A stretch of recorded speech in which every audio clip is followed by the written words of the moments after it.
het nog nooit so 'n groep mense wat met soveel gees en gewendheid en geloof en professionele sorgwerk nie. Ek het my verstom aan die mense wat hulle daar versamel het.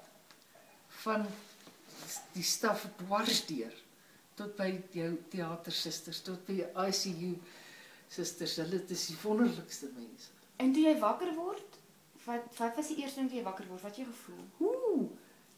Auw! Waar? Dit is maar 'n seertoon. Om verligting te kon voel, daai verstommende stukkie asem, sieleasem, en dit dan weer te verloor, dit was nou 'n rateltaai ding, maar mens verstaan dat dit 'n proses is om te soek. Absoluut veilig gevoel in al die gebede en opgedra aan die Here, en dan met Dr. Pieter Slabber, weet jy, sy hart en sy hande werk met genade. En daarin was ek totaal seker.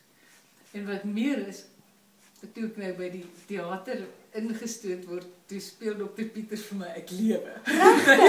Nou wys nou vir my iemand wat nou nie dan kan dink, alles is 100%. Soos In die teater?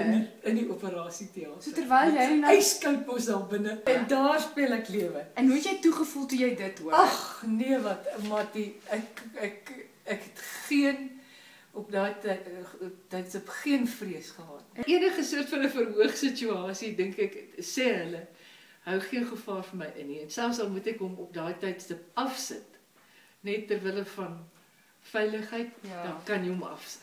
Hoe charge mens of laai mens die battery? Hierdie ouetjie kan jy nie laai nie. Hy moet hou vir hopelik so 7 jaar. Is dit? En dan moet hulle hom uithaal en vervang. Okay. Manually. Okay. Nie outomaties nie.